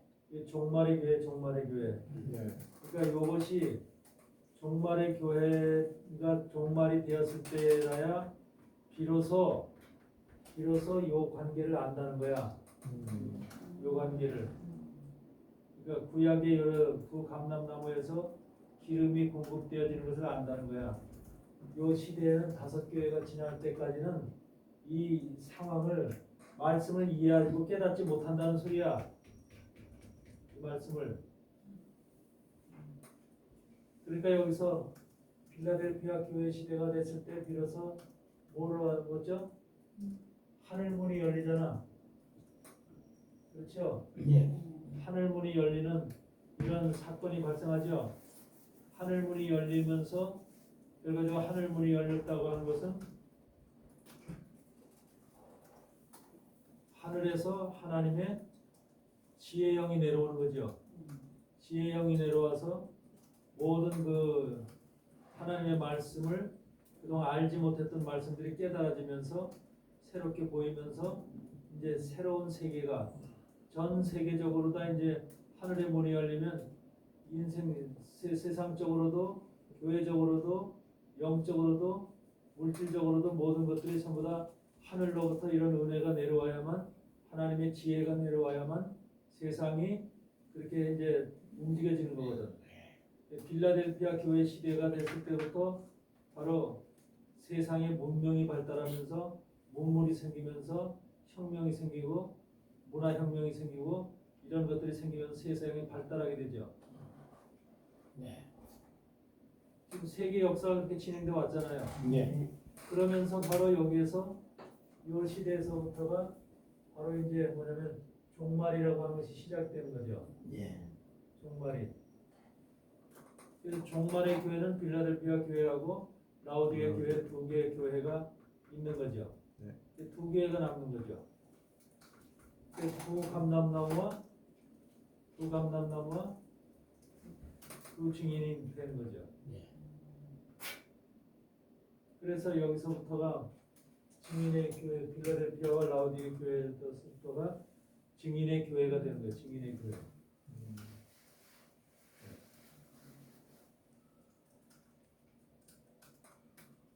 그래서 이렇게 되기 때문에 그거를 여기서 하늘문이 열려서 세상에 바로 여기서 계시록도 바로 이때부터 열리기 시작하죠. 계시록도 시작이 바로 여기서부터 빌라델피아 교회에서부터 계시록의 시대가 열리기 시작하거든요. 그러고서 여기서부터 점점 이것이 이제 발달해 가죠. 설교도 그렇고 세상 이 시대 전까지는 개신교가 아무 힘을 발휘 못하죠. 그리고 여기서는 카톨릭에 의해서 전부 다 지금 제패 있죠. 예. 카톨릭에 의해서 교황 체제에 의해서 전부 다 제패 있고 여기서는 잘못하면은 전부 다 우리가 개신교인들이 전부 다 지금 죽음을 당하죠. 그렇죠. 이런 세상이었기 때문에 이 시대에서는 개신교들이 만 종교개혁을 통해서 이렇게 교회가 마틴 루터에 의해서 교회가 생겼어도 제대로 활동을 하지 못하는 영적 부흥을 하지 못하는 그러니까 마틴 루터 칼빈이나 이런 사람도 계시록의 주석을 쓰지 못하는 이런 시대가 됐던 거죠. 계시록의 주석이 등장하는 것이 바로 이제 이때부터 등장하는 거죠. 예. 그래서 시대적으로 세상이 흘러가는 역사적 시대적으로 이것이 움직여가는 패턴이 다 있는 거예요. 교회 성경적으로도 패턴이 아무 때나 그냥 전부 다 통하는 게 아니라 하나님이 열어주시는 때가 있는 거예요. 때가 하나님은 때를 따라 한다 그러죠. 예. 시작하는 때가 있고 끝나는 때가 있고 다 뭔가 때가 있죠. 그래서 계시록의 시작의 때는 바로 빌라델피아 교회 시대에서부터 시작이 되고 지금 우리는 라오디게 교회 시대 마지막 교회 시대에 살아가고 있는 거죠. 그러니까 지금 라오디게 교회 시대는 그러니까 끝나면 라오디게 교회 시대가 끝나면 결국은 이제 어디로 들어가는 거예요? 천년왕국으로 들어가는 거죠. 그래서 이런 것들이 지금 4장에 나와 있는 것인데 바로 이 모세율법과 선지자의 글이 얼마나 지금 중요한 것인가. 그래서 마지막 시대는 모세율법과 선지자의 글을 모르면 신부가 될 수가 없어. 그러니까 요 일곱 교회가 요 일곱 교회를 중심으로 한 말씀이 바로 복음이고 이것이 복음의 증거야. 복음을 증거하는 제자들한테 명령을 내려놓고 사도행전 1장 8절에서 유대와 땅 예루살렘과 유대와 사마리아 땅 끝까지를 내 증인이 되리라. 성령이 오시고 되면은 그때서부터 내 증인이 되리라 그랬죠.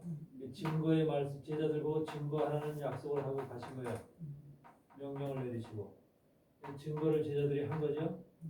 그래서 이게 증거의 말씀이에요. 증거의 말씀. 그래서 여기서 바로 그 신약 시대 신약 교회들은 바로 복음을 증거하는 것이고 구약 시대는 모세율법과 선지자의 글 두 가지를 놓고 바로 이제 그 금기름을 계속해서 내려 보낸 거야. 이게 바로 이제 그래서 바울이 복음을 전할 때도 뭘 전했어? 모세율법과 선지자의 글을 날마다 가르쳤다. 모세율법과 선지자의 글에서 뭘? 예수의 일로 가르쳤다. 그래서 예수의 이 속에서 예수를 뽑아낸 거죠. 예. 예수를 뽑아낸 거예요. 여기서 예. 이 예수를 뽑아낸 예수의 의의 음. 의의 말씀을 뽑아낸 거야. 예. 이거를 가리켰다는 거예요. 이거를 바울이 가리킨 게 이걸 가리킨 게 아니라 복음의 증거를 가리킨 게 아니라 여기에서 이거를 예수를 뽑아내서 이걸 증거했다는 소리야. 이걸 가리켰다는 거야. 이것이 바로 누구야? 예수 그리스도의 신부가 되어질 사람들은 반드시 이거를 해야 된다는 거야. 하나님의 말씀과 예수 그리스도의 증거를 모르면 신부가 될 수가 없어. 그래서 구약에만 아니 계시록에만 하나님 말씀과 예수 그리스도의 증거가 나오는 거야. 어떤 목사들도 여태까지 내가 사역을 하면서 내가 지금 계시록을 전하기 시작한 지가 2013년서부터 전했는데 2013년 이후로 여태까지 보면서도 하나님 말씀과 예수 그리스도의 증거에 대해서 얘기하는 목사 한 사람도 본 사람이 없어. 계시록에 분명히 하나님 말씀과 예수의 증거로 이내 목배임을 받은 자들의 영혼 그렇게 나오고 6장에서도 하늘에서 신원하는 모습 속에서 예수 그리스도의 증거와 하나님의 말씀으로 인해서 목배임을 받은 자들이 하나님 앞에 신원한다는 것이 나오죠. 예. 신원한다는 거기서도 분명히 나오고 저 사도 요한도 1장 2절 3절에서 뭐냐면 하나님의 말씀을 예수 그리스도의 증거로 인해서 그 이제 말씀을 기록했다는 게 나오고 그 다음에 이제 9절에서 하나님 말씀을 예수 그리스도의 증거로 인해서 반모라는 섬에 귀양 같다는 것도 나오고 그런데 왜 하나님 말씀을 예수 그리스도의 증거는 전혀 모르는 척하고 전혀 끄집어내질 않아. 생각도 안 해. 얼마나 중요한 그게 바로 금기름인데 금기름이라고 하는 이 사실 자체를 지금 스가랴서 4장에 나오는 이 금기름이라고 하는 이 자체를 지금 전혀 언급을 안 한다니까. 성경 속에 기록되어 있는 이 사실을 이게 계시록하고 연결되어 있는 것인데 전혀 그걸 안 해. 그리고 예수님도 저 엠마오로 내려갈 때 제자들하고 같이 둘이 내려가면서 뭐라 그래? 하나님 말씀과 모세율법과 선지자의 글을 갖다 전했다 그러잖아. 예. 그랬더니 나중에 그걸 갖다 그랬을 때 바로 우리가 마음이 동요됐다 그러잖아. 예. 그러니까 아브라함도 이제 누가복음 10장에서 뭐라 그래요? 저 누구야? 나사로. 저 거지 나사로가 아브라함의 품에 안겼을 때 형제들을 갖다가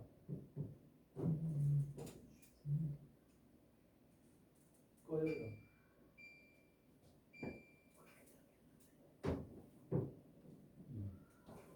형제들을 갖다가 그 내 형제들에게 나사로를 보내서 여기 오지 않도록 해달라 그럴 때 뭐라 그래? 바로 세상에 누가 있대? 모세와 선지자가 있으니 그들에게 들을지니라 그러잖아. 예. 모세와 선지자가 엘리야를 얘기하는 거거든. 모세와 선지자가 있으니 그들에게 그러니까 죽은 사람이 가더라도 안 듣는다는 소리잖아. 모세와 선지자 그러니까 율법 구약 속에서 구약의 말씀을 들어야만 바로 온 온전한 저 지옥에 가지 않고 아브라함의 품에 안길 수 있다는 소리잖아요. 예. 나는 이상한 것이 왜 성경 속에 그렇게 많이 구석구석이 나오는데도 왜 그 말을 안 할까? 눈이 가려서 언급을 안 해. 자, 하마 모세율법과 선지자의 글에 대해서 언급하는 사람 들어보지 못했어. 하나님의 말씀의 예수의 증거에 대해서 얘기하는 사람 들어보지 못하고. 참 희한하더라니까.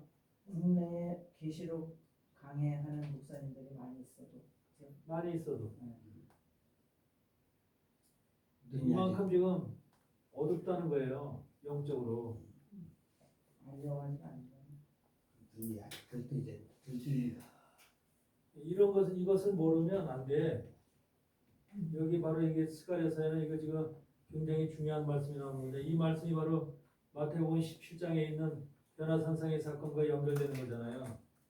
마태복음 17장의 변화산상의 말씀이 바로 무슨 말씀이에요? 모세와 엘리야가 등장합니다. 모세와 엘리야가 왜 등장하지? 주님 앞에 구약 시대 모세 엘리야가 왜 등장을 해서 흰옷을 입고 거기 등장을 할 이유가 뭐냐고. 이게 예수님 시대에 모세와 엘리야가 반드시 필요하기 때문에 모세와 엘리야가 반드시 필요하고 모세라는 그 유대인의 율법을 가지고 있는 회당, 유대인의 회당들 그래서는 모세를 가르칠 거 아니야. 그럼 엘리야는 언제 가르쳐?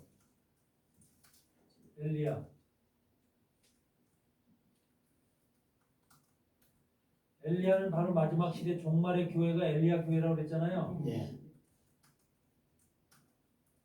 그러니까 마지막 시대 교회 지금 이 교회 여기서 여러분들 가리키는 이 장소가 엘리야 교회라니까. 엘리야 교회인데 엘리야 교회 내에 지금 무슨 뭐야? 엘리사의 영을 가지고 있는 자들이니까. 그래서 갑절의 영이라는 소리가 나오는 거야. 엘리야 교회 내에 그래서 베드로가 얘기하잖아. 주를 위해서 모세를 위해서 엘리야를 위해서 초막을 짓는다 그러잖아. 초막을 예. 땅에다가 초막이 지금 초막이 마지막 시대 초막은 엘리야 초막이야.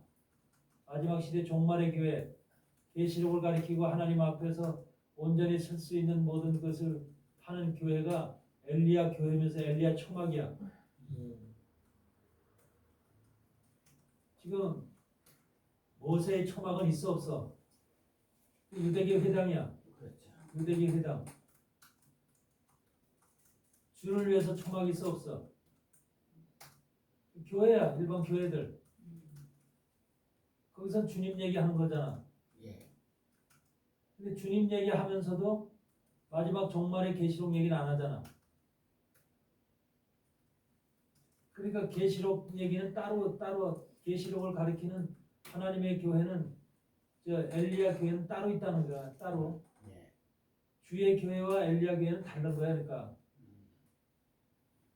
엘리야 교회는 마지막 시대 종말에 바로 엘리사의 영, 엘리야의 제자인 엘리사는 엘리야보다 갑절의 영감을 받은 사람이잖아. 엘리야 교회의 주의 종들은 엘리사의 영을 가지고 갑절의 영역을 가지고 사역을 해야 될 사람들이라는 거야. 이런 것들이 전부 다 지금 말씀 안에서 그대로 우리 지금 저 사역 속에서 그대로 이루어져야만 되는 거죠.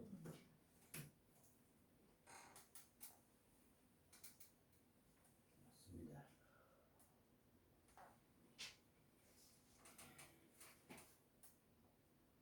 그래서 4장 11절을 보면은 내게 그게 물어가는데 등대 좌우에 두 감람나무는 무슨 뜻이니까 하고 다시 그에게 물어가는데 금기름을 흘러내는 두 금관 옆에 있는 이 감람나무 두 가지는 무슨 뜻이니까 그가 내게 대답하라 네가 이것이 무엇인지 알지 못하냐 대답하여 내 주에 알지 못하나이다.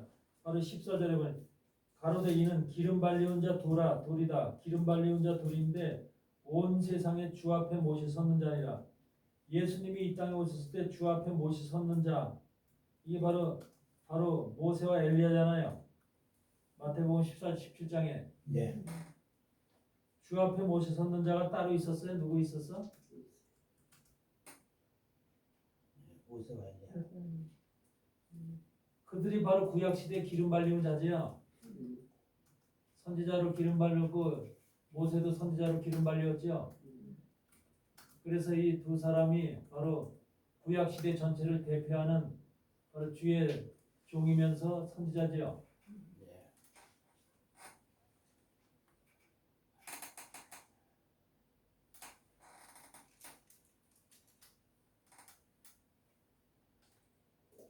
이런 내용을 많은 목회자들이 몰라요. 우리가 알려줘야죠. 그렇죠. 알려줘. 여러분들이 알려줘야 돼요. 이거를 지금 한번 총회장한테 대화할 기회에서 총회장한테 얘기했더니 기가 막 깜짝 놀라더라고요. 이런 말씀이 있었는지도 총회장인데 깜짝 놀라.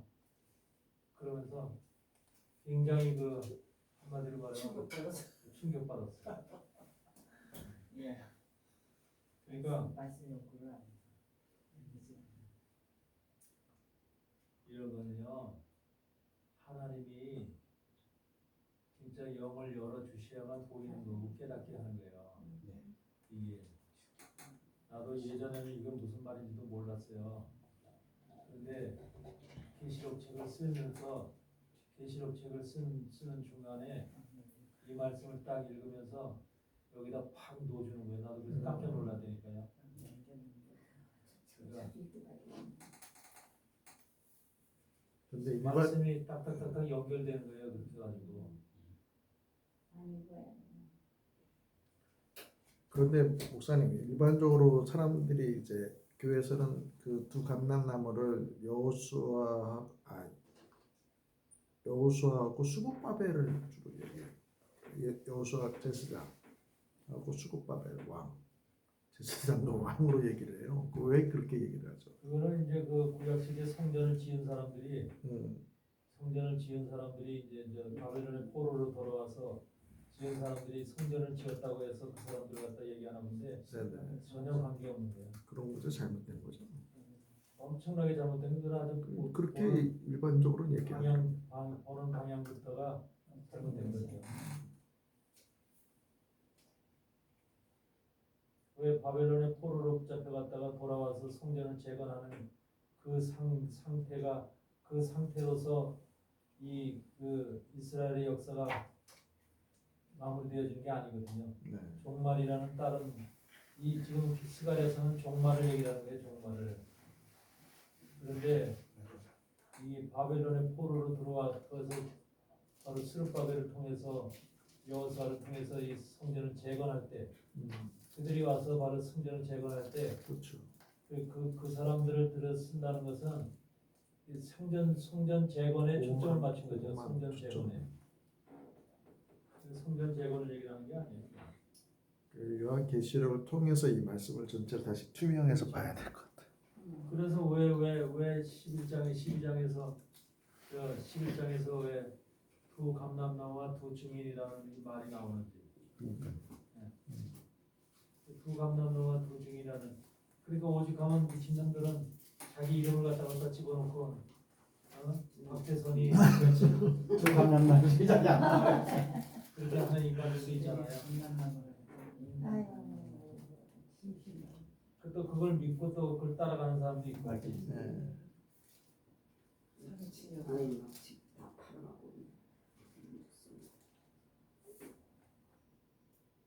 이 인간이 그렇게 어리석하니까.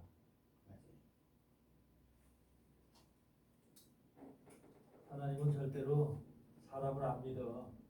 믿을 만한 사람이 없어. 맞습니다. 성경을 기록한 성경의 핵심적인 인물, 성경에서 나오는 인물 아니면 안 믿어. 그렇기 때문에 무슨 누구를 믿고 박태선이를 믿고 문선명이를 믿고 그렇게 일하시는 하나님이 아니야. 한국에 하나님이 제일 많대잖아. 제일 많은 하나님. 허경영은 또 자기가 예수로 예수가 많대요. 하나님이 많대 한국에. 이때는 박태선 그러니까 동방의 의인이라고 자기가 동방의 의인이라고 듣고 얘기했다가 계속 잘 하더라고요.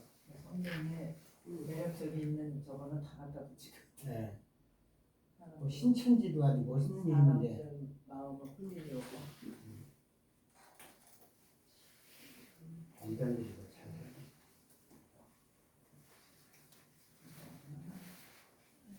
그래서 말씀을 하고 볼 때는 일단 무서워. 그냥 거칠어 보지 말고 무서워. 한마디 한마디 한 글자 한 문장 하나를 정말로 신중하게 정말로 주님하고 대화하는 식으로다 간절한 마음으로다가 얘기해야지 영감이 오죠. 그렇지 않고는 안 와요. 이게 전부 다 이건 비밀의 말씀이기 때문에 사람들이 깨닫지 못하는 거예요.